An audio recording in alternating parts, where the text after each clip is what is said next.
तरफ, unit number 3 की तरफ बढ़ते हैं, जिसमें अलग अलग प्रकार के धार्मिक स्मारकों और मंदिरों के बारे में अपन पढ़ेंगे। चलिए भाई यूनिट नंबर 3 की तरफ बढ़ते हैं। अगर थे स्पेशल यूनिट 3 कोई वीडियो देख रहे हो तो यूनिट 1, 2 और 4 ऑलरेडी में पढ़ा रखी है। डिस्क्रिप्शन में टेलीग्राम प्ले लिस्ट को लिंक है, उठे जाके आपके सामने बाकी की यूनिट भी पढ़ सको। समझ में आ गई? या पीडीएफ जो पढ़ा रहे हो या फ्री में मेरो जो टेलीग्राम चैनल है उठे डाल रखे है, जाओ और जाके आपके सामने क्या करो, क्लास देख लो भाई। समझ में आ गया आपको अच्छे से? और भाई चुपके से थाने एक बात बताऊं, 25,000 सब्सक्राइबर आपा कराने को एक टारगेट लिया है। कितनी तारीख तक? 31 तारीख तक। तो सारा बच्चा से रिक्वेस्ट है, प्लीज भाई चैनल ने सब्सक्राइब कर दो ताकि 31,000 सब्सक्राइबर पर अपना पूरा हो जाए। चलिए शुरू करते हैं अपन क्लास को। राजस्थान में धार्मिक मंदिरों का क्या महत्व है? तो राजस्थान में जो अनेक प्रकार के जो धार्मिक मंदिर है भाई, उनका क्या महत्व होता है उसके बारे में विस्तार से पढ़ेंगे। राजस्थान में मंदिर केवल पूजा का स्थान नहीं है। मतलब राजस्थान में अगर अपन मंदिरों की बात करें तो हम सिर्फ मंदिर ही नहीं मानते हैं, बल्कि कोनी के उठे जाके पूजा पाठ ही करने लगा, बल्कि धार्मिक आस्था का भाई मंदिर हम धार्मिक आस्था तो देखो सबकी रहे, मंदिर ही निकले ताकि आप पूजा पाठ करा, धार्मिक आस्था। लेकिन राजस्थान के मंदिरों में क्या मुख्य विशेषता है? क्या अलग है भाई राजस्थान का मंदिर? हम क्या अलग है? उनकी स्थापत्य कला।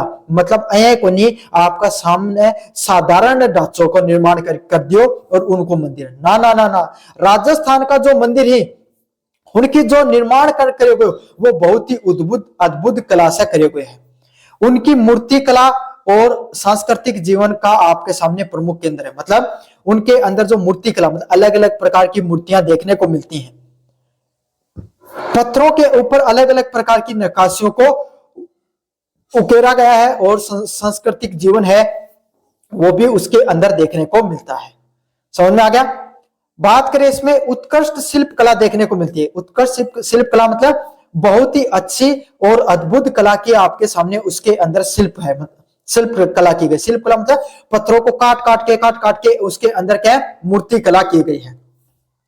धार्मिक सहिष्णुता, सभी धर्म के लोगों को आपके सामने एकजुट रहने का संदेश दिया गया है। क्या संदेश दिया गया है? कि हमें जितने भी सभी धर्म के लोग हैं सभी लोग एकजुट रहें और मिलजुल कर रहें, इसका संदेश दिया गया है। अगले वाला प्रश्न है, राजाओं को संरक्षण दिया गया है।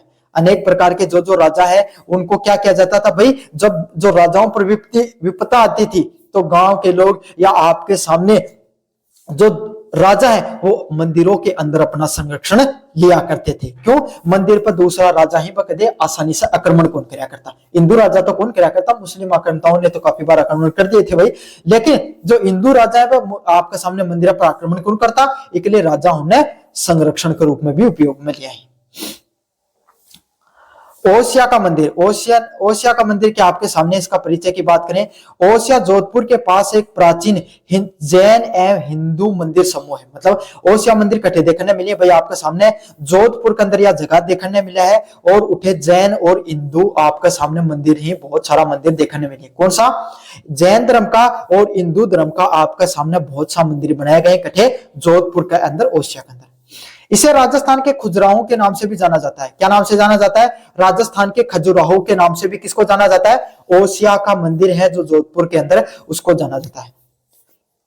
8वीं से लेकर 12वीं शताब्दी के बीच में आपके सामने इसका निर्माण हुआ था। कब हुआ था?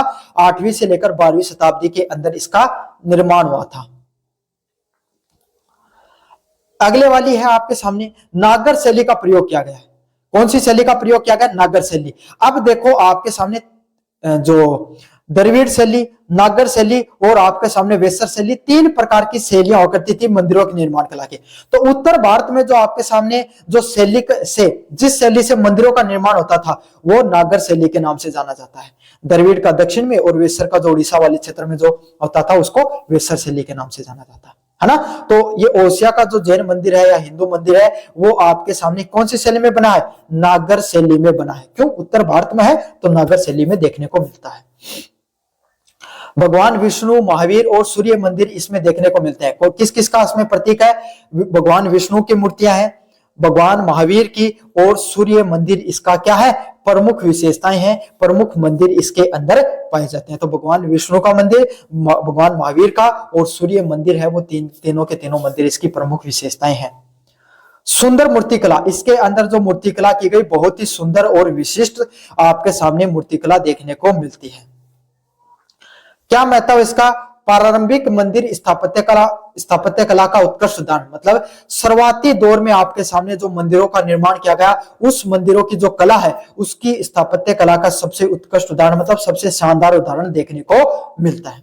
शुरुआती दौर में जितने मंदिरों का निर्माण किया गया, उन सभी मंदिरों की आपके सामने स्थापत्य कला का सबसे उत्कृष्ट उदाहरण है। अगले वाला है दिलवाड़ा का जैन मंदिर। कौन सा जैन मंदिर? दिलवाड़ा का जैन मंदिर। दिलवाड़ा मंदिर भारत के सर्वश्रेष्ठ संगमरमर मंदिरों में से गिना जाता है। मतलब राजस्थान के अंदर ही नहीं, पूरे भारत के अंदर जितने भी जो संगमरमर से निर्मित मंदिर है, मतलब जितना भी संगमरमर से आपके सामने मंदिरों को निर्माण करे गए हो, उसी मंदिरों में से आपके सामने एक दिलवाड़ा का जैन मंदिर भी है। कौन सा है? दिलवाड़ा का जैन मंदिर है। काफी प्रसिद्ध मंदिरों में से जाना जाता है। और इसका संबंध किससे है? इसका संबंध जैन धर्म से दिखाई पड़ता है। कौन से धर्म से भाई? जैन धर्म से दिखाई पड़ता है। क्यों? क्योंकि भैया जो मंदिर है दिलवाड़ा को मंदिर, और जैन धर्म के लोगों के लिए ही बनाया गया, उन्हीं साधु संत, उनके जो जैन धर्म के साधु संत थे, उन्हीं की याद में उनको बनाया गया है। इसकी विशेष पहचान क्या? शुद्ध सफेद संगमरमर। आपके सामने जो सफेद संगमरमर का प्रयोग किया गया, किसका प्रयोग किया गया? एकदम सफेद व्हाइट कलर का आपके सामने भया संगमरमर को प्रयोग किया। संगमरमर थे हम समझे कि ओह गुरुजी दो ही हुआ है संगमरमर, तो और दूसरा कलर को भी हुआ है। अत्यंत बारीक निकासी, उसके अंदर जो निकासी की गई, मतलब आपका सामने जो निकासी की गई वो बहुत खूबसूरत है और बहुत पत्थरों पर बारीक मीनाकारी की गई है। मीनाकारी का पत्थर काट के छोटा छोटा, देखो कोई मान ले कोई मंदिर, कोई मूर्ति बना दी को मैंने काट काट के, है ना, कोई चित्र बना दियो, कोई चिड़ी को चित्र है, कोई आपके सामने कोई झालर सी लटक रही, एक ही चीज हो ना, तो एक ही सूक्ष्म और बारीक निकासी करी गई है कि अंदर दिलवाड़ा का जो जैन मंदिर का अंदर, और संगमरमर से बने रहा तो पत्थर से संगमरमर टूटा था को नहीं, तो एक बारीक निकासी के अंदर देखने मिला है। क्या विशेषताएं हैं? छत, स्तंभ और गुंबदों का आपके सामने सूक्ष्म शिल्प किया गया है। मतलब छत को निर्माण करे गए, स्तंभ को और जो गुंबद है उस पर छोटी छोटी शिल्प कलाएं देखने को मिलती है। मंदिर की बात करें, एकदम शांत और आध्यात्मिक वातावरण देखने को मिलता है। कैसा वातावरण देखने को मिलता है? एकदम शांत और आध्यात्मिक वातावरण है। मतलब उठे जाके ते पूजा पाठ करो तो मन लाग जाओ, ऐसा कसो मंदिर है। समझ में आ गया आपको? एकदम शांत वातावरण है वहां का। भाई जैन मुनिया को नियम ही को है, बस शांति अहिंसा की बात कराया करता। तो भाई जैसा उनके संतों की बातें हैं वैसा उनके कला में भी देखने को मिलेगा। महत्व की बात करें, जैन कला का शिखर, मतलब जैन कला से संबंधित जितने भी जो मंदिर है उसमें से सबसे अद्भुत मंदिरों में से एक मंदिर कौन सा दिखाई को देखता आपको सामने? दिलवाड़ा का जैन मंदिर। समझ में आ गया? तो जैन धर्म से संबंधित जितने मंदिर है उसमें से सबसे बेहतरीन मंदिरों में से एक है दिलवाड़ा का जैन मंदिर। भारतीय शिल्प कला का अद्भुत उदाहरण, और जो राजस्थान के अंदर और भारत की जो शिल्प कला है, मंदिरों की जो शिल्प कला है, उसका आपके सामने एक अद्भुत उदाहरण के रूप में खुद को पेश करता है। अगले वाला है किराड़ू मंदिर। ये एक एक मंदिर पढ़ा रहे हो ना, हम एक एक मंदिर से प्रश्न आओगे, तो इन सोच के बीच में स्किप करके चले जाओ ना, पूरा वीडियो देखो ना, आपके सामने देखने मिलेगा एक एक पर्सन था टॉपिक से। किराड़ू का मंदिर, किराड़ू मंदिर बाड़मेर जिले के अंदर दिखाई है। कटे है किराड़ू को मंदिर आपका सामने बाड़मेर जिला के अंदर है। कौन सा जिला के अंदर है? बाड़मेर जिला के अंदर आपके सामने क्या है? कौन सा मंदिर है? किराड़ू मंदिर देखने को मिलता है। और मरुस्थलीय स्थापत्य कला का एक उत्कृष्ट उदाहरण है। कौन सी स्थापत्य कला को? मरुस्थलीय स्थापत्य कला को आपके सामने उत्कृष्ट उदाहरण। भाई बाड़मेर के अंदर के पाए जा मरुस्थली पाए जा है, तो उसकी कला को आपके सामने आप एक अद्भुत उदाहरण के रूप में देखने मिलेगा किराड़ू को मंदिर कठे बाड़मेर। समझ में आ गया? तो मरुस्थलीय जो स्थापत्य कला है उसका एक विशिष्ट उदाहरण के रूप में खुद को पेश करता है किराड़ू का मंदिर। काल कब इसका निर्माण कब किया गया? 11वीं शताब्दी के अंदर। कब हुआ भाई इसका निर्माण? 11वीं शताब्दी के अंदर जो परमार जो साम्राज्य हुआ करता था उसके द्वारा इसका निर्माण किया गया। अच्छे से समझ लेना, 11वीं शताब्दी के अंदर किराड़ू मंदिर है वो बाड़मेर के अंदर उसका निर्माण किया गया और मरुस्थलीय स्थापत्य कला का प्रमुख उदाहरण है। क्या क्या विशेषताएं हैं? सोलंकी शैली। कौन सी शैली देखने को मिलती है भाई? सोलंकी शैली का एक अद्भुत उदाहरण है। सूर्य और शिव मंदिर, कौन सा मंदिर आपके सामने, जो सूर्य देव है और आपके सामने शिव जी हैं, उन दो ईश्वरों के आपके सामने अलग अलग से मंदिर बनाए गए। एक सूर्य मंदिर है, उसके अंदर इसी मंदिर किराड़ो मंदिर के अंदर एक शिव भगवान शिव का आपके सामने एक अलग से मंदिर देखने को मिलता है। अगले वाला पॉइंट है सूक्ष्म मूर्ति कला। कौन सी मूर्ति कला? एकदम सूक्ष्म मूर्ति कला का इसमें उदाहरण देखने को मिलता है। आपके सामने छोटी मीनाकारियों युक्त आपके सामने सूक्ष्म मूर्ति कला देखने को मिलती है। महत्व की बात करें, पश्चिमी राजस्थान का प्रमुख धार्मिक स्थल, मतलब जो अपना पश्चिमी राजस्थान है उसका सबसे प्रमुख आपके सामने जितने धार्मिक स्थल हुए हैं उसमें से सभी प्रमुख धार्मिक स्थलों में से एक धार्मिक स्थल कौन सा है आपके सामने? ये जो किराड़ो का जैन मंदिर, किराड़ो का जो मंदिर है हिंदू मंदिर, ये भी आपके सामने देखने को मिलता है। मतलब सूक्ष्म मूर्ति कला के छोटी छोटी मूर्तियां देखने मिला है। अगले वाला मंदिर आपके सामने राणकपुर का जैन मंदिर। कौन सा मंदिर? राणकपुर का जैन मंदिर। अब राणकपुर का जैन मंदिर की क्या विशेषताएं हैं?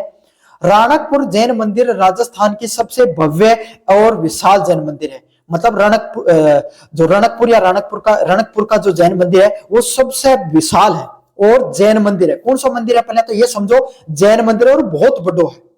छोटी कलाम को नहीं, बहुत बड़े मंदिरों में से इसको जाना जाता है रणकपुर के जैन मंदिर को। मुख्य विशेषता है क्या? 1444 संगमरमर स्तंभों का निर्माण किया गया। स्तंभ क्या है? आपका सामने पिलर हुआ है ना, उन पिलर ही कितना 1444 अलग अलग प्रकार का संगमरमर सब बने पिलरों का निर्माण किया गया। समझ में आ गई? अच्छा, यह बड़ी बात को नहीं, यह बात सोच के अचंभा पड़ गया होगा, लेकिन अभी तो रुकिए, है ना। इसमें प्रत्येक स्तंभ पर अलग अलग डिजाइन भी की गई है और जो आपका सामने जो प्रत्येक स्तंभ है, मतलब एक एक स्तंभ है, उस पे आपके सामने अलग डिजाइन भी देखने को मिलती है। तो रणकपुर जो जैन मंदिर है वो उस पर 1444 संगमरमर का स्तंभ भी दिखाई पड़े और प्रत्येक स्तंभ पर आपके सामने एक अलग डिजाइन भी करी गई। क्या करी गई है? प्रत्येक स्तंभ पर एक अलग डिजाइन भी देखने मिला है। स्थापत्य कला की बात करें, मारू गुज्जर शैली। कौन सी शैली भाई? आपके सामने मारू और गुज्जर शैली आपके सामने देखने को मिलती है। और चार मुखी संरचना, कौन सी संरचना आपके सामने? चार मुखी संरचना आपके सामने देखने को मिलती है। कौन सी संरचना? चारों मुखी की संरचना आपके सामने देखने को मिलती है और मारू और गुज्जर शैली का उदाहरण है। किसका उदाहरण है? मारू और गुज्जर शैली का उदाहरण है और चार मुखी संरचना का आपके सामने देखने को मिलती है। चारों टाइप से कुछ बनी हुई इसमें अंतर है। और शैली जरूर रट लियो, आवक हो कौन सी शैली ही के अंदर, है ना। जो प्रश्न छोटे वाले प्रश्नों में देखने को मिलेगा आपको। महत्व की बात करें, जैन धर्म की महान कलाकृतियां, जो जैन धर्म है उससे संबंधित अलग अलग प्रकार की आपके सामने महान कलाकृतियां देखने को मिलती हैं। राष्ट्रीय और अंतरराष्ट्रीय प्रसिद्धि है, तो जैन धर्म से संबंधित भाई आपके सामने मंदिर है, बहुत बड़ा मंदिर है, 1444 के अंदर स्तंभ में सबकी अलग अलग डिजाइन है, गुज्जर शैली के अंदर है और चार मुख संरचना भी देखने मिला है और राष्ट्रीय और अंतरराष्ट्रीय रूप से प्रसिद्धि भी है। कुंभ श्याम मंदिर, कुंभ श्याम मंदिर कौन सा है? कुंभ श्याम मंदिर भगवान विष्णु श्यामल जी के रूप में समर्पित है। मतलब कुंभ श्याम मंदिर है वो भगवान विष्णु को समर्पित है। कौन से भगवान को समर्पित है भाई? आपके सामने भगवान विष्णु को समर्पित किया गया है कुंभ श्याम मंदिर। इसका संबंध मेवाड़ के शासक मारना कुंभा से है। किससे संबंध है आपके सामने भाई? कुंभ श्याम मंदिर का मारना कुंभा के द्वारा कुंभ श्याम मंदिर का निर्माण करवाया गया था।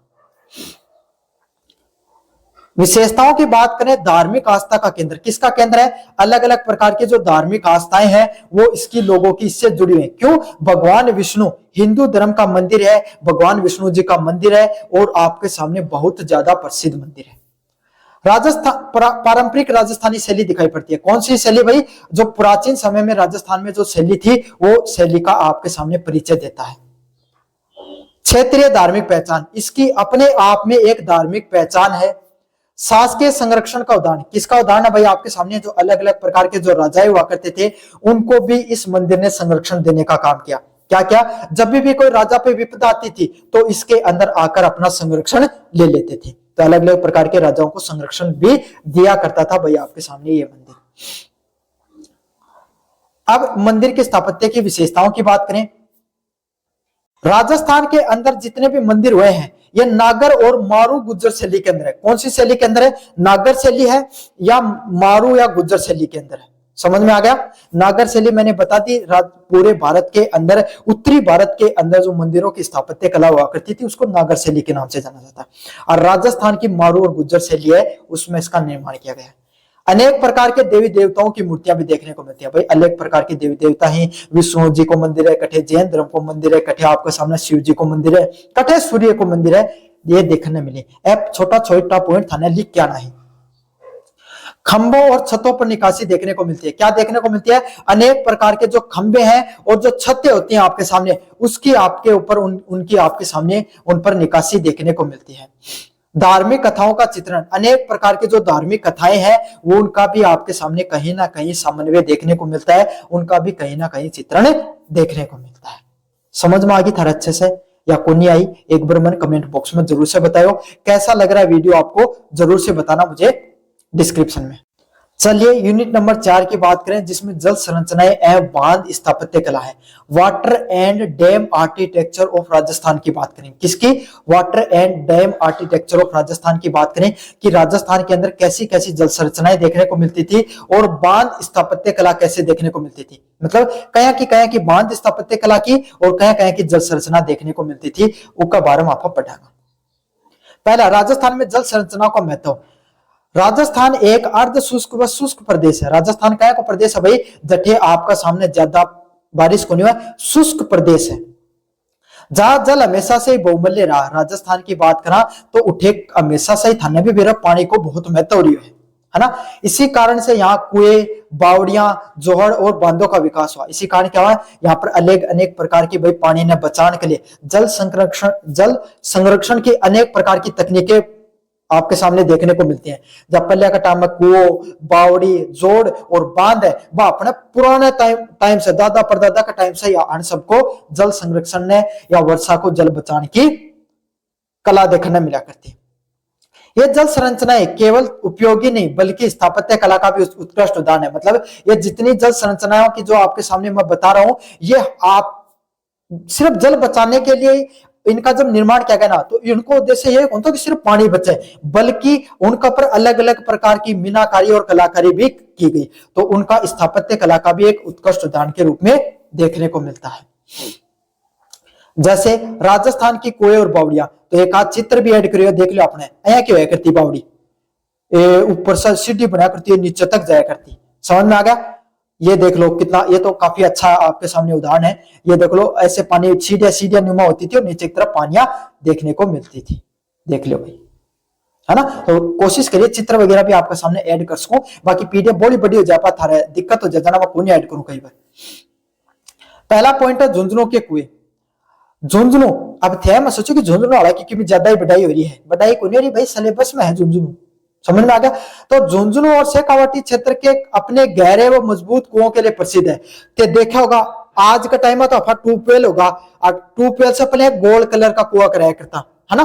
उससे पहले एक कुआ आया करता चौकोर कलर का, चौमुखी कुआ आया करता, जनक ऊपर बडोसों के चबूतरों बनाया जाता और 4 पिलर कराया जाता। देखियो कोई एक पुरानो कुआ होगा ना, कम से कम थारे गांव में या कोई शहर में कोई पुरानो कुआ होगा, तुम देखियो वो चौमुखी होगा, है ना। 200 चबूतरों होगा, 4 पिलरों के ऊपर चारों मेर बनाया होगा। बहुत मजबूत किलो है, मजबूत कुआ है करता आपके सामने। देखियो कदे आसा पासा के अंदर, अभी तो ऐड कौन कर सके, मैं फोटो नहीं था ना, दिखा देता हूं। इन कुओं का निर्माण घरेलू उपयोग, पशुपालन व कृषि के लिए किया जाता था। तो अनेक प्रकार के जो कुएं देखने को मिलते हैं आपके सामने झुंझुनू के अंदर, उनका निर्माण किसके लिए? जो घरेलू उपयोग के पानी के लिए। किसके लिए किया जाता है? घरेलू उपयोग के पानी के लिए किया जाता है। या आपको ढांडा दौड़ना पानी पैदी, पशुपालन है, और कदे कदे आप भाई कृषि भी करो ही हो, तो बताने की क्या जरूरत है, कुआ को क्या क्या जरूरत होया करें। विशेषताओं की बात करें, गहराई तक जल संरक्षण, मतलब जो पानी है उसको जल को संरक्षित करने के लिए बहुत गहराई तक आपके सामने उनको खोदा जाता है। क्यों? क्योंकि अपना है तो आपको 10-20 फीट पर पानी आ जाए, पानी आप कम उस टाइम में भी कम 50-60 फीट पर तो आया ही करते, इसलिए गहराई से कुआ ने खोदे जाया करता। काया का कुआ होया करता उस टाइम में पत्थर से बने गोलाकार कुएं। कैसे? गोल्ड कलर का कुआ, है ना। ये कुआ तो गोल्ड कलर वाला कुआ तो गढ़ा ही है, अपने हर गांव में देखने मिलेगा। हर आपके सामने अगर सिटी हो तो कोई बात को नहीं, देख लियो, इन्हें बिना घूम के कठे न कठे तो बन रहे हो कोई ना कोई कुआ, जाकनो है मायने कुंड जानो का यहाँ कदे जाकन के चक्कर में जाता रहो अंदर ही, क्योंकि दीवार कच्ची होनी पुरानी कुआ की, है ना। तो बस देख लियो, काफी गहरे होते हैं। आसपास विश्राम स्थल, और आपका सामने भाई कोई भी आपने जो कदे भी कोई भी कुओं को निर्माण करा, तो एक तो बालाजी को मंदिर फिक्स अपने, है ना। और कोई कदे कदे आपा क्या करा, एक कोई जो कोटड़ी जन बोली जा, है ना, कोटड़ी टाइप में बना दी जाए, जैसे कोई भी आश्रम, मतलब कोई अगर मान लो किसानी कर रहे हो कोई आदमी, है ना, तेज गर्मी पड़े तो लाइन लगा के बाद में आपके सामने अगर भाई क्या कर ले, आराम कर ले, अया की कोटड़ी जाए की भी व्यवस्था देखने मिला करती, पुराने कुआ मिला करती ना। बताओ क्या कमेंट बॉक्स में थारा किन कर का कुआ है। ग्रामीण जीवन का आधार, जो अपना प्राचीन ग्रामीण जीवन है वो कुओं पे आपके सामने उसका बहुत ज्यादा डिपेंडेंसी थी, और कुओं से आपके सामने आधार देखने को मिलता है। जल संरक्षण की पारंपरिक समझ, जो भाई पुराने इस चीज से हमें पता चलता है कि हमारे जो पूर्वज हुआ करते थे उनको बहुत प्राचीन समय से जल को कैसे संरक्षित किया जाता है इसके बारे में जानकारी थी। अब अलग अलग प्रकार की बावड़िया को नाम आओगे, ए बावड़ी बहुत महत्वपूर्ण ही, एक एक बावड़ी ना ढंग से पढ़ियो, ये प्रश्न आवे है, पिछली बार भी बहुत प्रश्न पूछा गया, अब की बार भी प्रश्न पूछा जाएगा। पहला है चांद बावड़ी। चांद बावड़ी क्या आपके सामने, चांद बावड़ी अभेनेरी, मतलब चांद बावड़ी भारत की सबसे गहरी व विशाल बावड़ियों में से है। मतलब चांद बावड़ी का है कि बहुत ही गहरी दिखाई पड़े, और आपके सामने सबसे विशाल, जो राजस्थान की आपका सामने जितनी भी गहरी है या पूरा भारत की, उसमें से सबसे विशाल और गहरी बावड़ियों में से है। और कठिया या दौसा जिले के अब्बानेरी गांव में है। कौन सा गांव में? दौसा जिला के अब्बानेरी गांव में। रट लियो यो नाम, वो कंपटीशन में भी आओगे और कल लिख के भी आना पेपर में, समझ में आ गया। तो दौसा जिले के अब्बानेरी गांव में दिखाई देखने को मिलती है। अगले वाला, निर्माण कब हुआ था? 9वीं शताब्दी के अंदर इसका निर्माण किया गया था। कब निर्माण किया गया था भाई? 9वीं शताब्दी के अंदर चांद बावड़ी का निर्माण किया गया था। किसके द्वारा? राजा चांद के द्वारा इसका निर्माण किया गया था। किसके द्वारा निर्माण किया गया था भाई? राजा चांद के द्वारा निर्माण किया गया था, और उनका नाम पे चांद बावड़ी नाम रख दियो। कठे दौसा जिला के अब्बानेरी गांव के अंदर है। अगर इसकी विशेषताओं की बात करें तो लगभग 3500 सीढ़ियां है इसके अंदर। कितनी सीढ़ियां देखने को मिलती हैं? लगभग 3500 सीढ़ियां आपके इसके अंदर आपके जो चांद बावड़ी है इसमें डाली गई हैं। कितनी? 3500 सीढ़ियां भाई। 13 मंजिल तक गहराई है। कितनी मंजिल तक गहराई भाई? लगभग 13 मंजिल तक इसकी गहराई दिखने को मिलती है। और ज्योतिमय ज्योमेट्रिकल डिजाइन है। कैसे है? ज्योतिमय डिजाइन से, मतलब एकदम, क्योंकि भाई 3500 सीढ़ी और 13 मंजिल की गहराई है, तो भाई इतनी गहराई बनाने के लिए बहुत सोच समझ के बनानी पड़ी, है ना। तो इसके लिए क्या, पूरा गणित को हिसाब किताब बैठा के को निर्माण करे गए है। जल संचयन का अद्भुत उदाहरण, मतलब जल को इकट्ठा करके, जल को आपके सामने इकट्ठा करने की सबसे अद्भुत कलाओं में से एक है। जल संचयन की सबसे प्रसिद्ध कलाओं में से देखने को मिलती है। स्थापत्य एवं गणितीय समन्वय, मतलब जो स्थापत्य कला का एक विशिष्ट उदाहरण देखने को मिलता है। कौन सी कला का? स्थापत्य कला का आपके सामने एक विशिष्ट उदाहरण देखने को मिलता है। अगला है राणा जी की बावड़ी। राणा जी की बावड़ी क्या है? राणा जी की बावड़ी बूंदी में स्थित एक सुंदर अलंकृत बावड़ी दिखाई पड़ती है। मतलब राणा जी की बावड़ी कठिया बूंदी के अंदर, कठिया बूंदी के अंदर है, और एक सुंदर खूबसूरत बावड़ी है। क्या की बावड़ी है? बहुत ही सुंदर और खूबसूरत बावड़ी आपका सामने, और बूंदी क्षेत्र के अंदर है। कौन सा क्षेत्र के अंदर है? बूंदी क्षेत्र के अंदर है। निर्माण कठे करे गए भाई इको आपका सामने रानी नाथावती के द्वारा। किसके द्वारा नाम किया गया? सॉरी, किसके द्वारा निर्माण किया गया? रानी नाथावती के द्वारा। और 17वीं शताब्दी में को निर्माण करे गए, और कठे हो बूंदी के अंदर है। मूर्तियों की निकासी से सुसज्जित है। मतलब अलग अलग प्रकार की मूर्तियां देखने मिले हैं, और अलग अलग प्रकार की एक अंदर निकासी करी गई है। क्या है? मूर्ति भी बोली जाता है एक अंदर, और अलग अलग प्रकार की निकासियों से भी भरपूर है। सीढ़ीदार संरचना, क्या की संरचना भाई के अंदर? बहुत सार